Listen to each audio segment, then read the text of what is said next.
AI's goal should be to bridge the gap between cognition and subcognition. Let me, for a final time, make clear how this is completely in contradistinction to standard computer programs. In a normal program, you can account for every single operation at the bit level by looking upward toward the top-level program.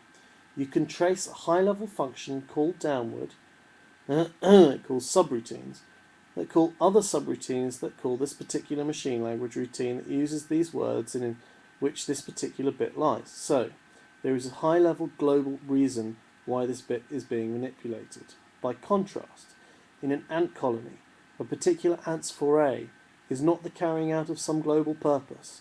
It has no interpretation in terms of the overall colony's goals. Only when many such actions are considered at once does their statistical quality then emerge as purposeful or interpretable. Ant actions are not the translation into machine language of some colony-level program. No one ant is essential. Even large numbers of ants are dispensable. All that matters is the statistics. Thanks to it, the information moves around at a level far above that of the ants. Ditto for neural firings. In brains, not ditto for most current AI programs architecture. AI researchers started out thinking that they could reproduce all the cognition through a 100% top-down approach. Functions calling subfunctions, and so on, until it all bottomed out in some primitives. Thus, intelligence was thought to be hierarchically decomposable, with high-level cognition at the top driving low-level cognition at the bottom. There were some successes and some difficulties. Difficulties particularly in the realm of perception. Then along came such things as production systems and pattern-directed inference. Here, some bottom-up processing was allowed to occur within essentially the top-down context. Gradually, the trend has been shifting, but there is still a large element of top-down quality in AI. It is my belief that until AI has been stood on its head and is 100% bottom-up, it won't achieve the same level or type of intelligence as humans have. To be sure, when that kind of architecture exists, there will still be high-level global cognitive events, but they will be epiphenomenal, like those in a brain. They will not in themselves be computational. Rather, they will be constituted out of and driven by many, many smaller computational events, rather than the reverse.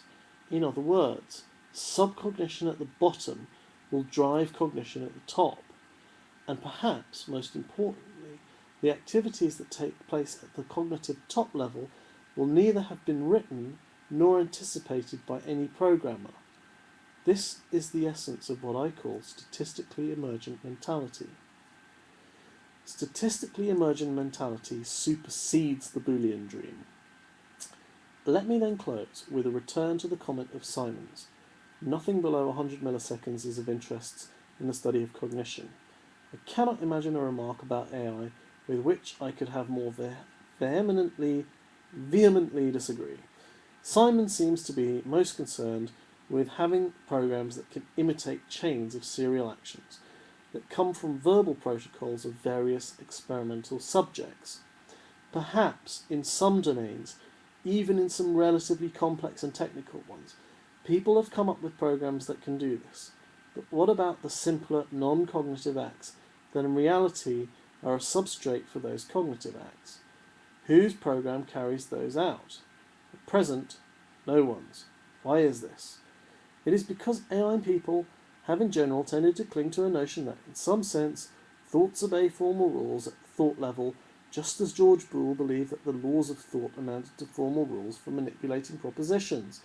I believe that this Boolean dream is at the root of the slogan, cognition as computation, and I believe it will turn out to be revealed for what it is, an elegant chimera. Postscriptum.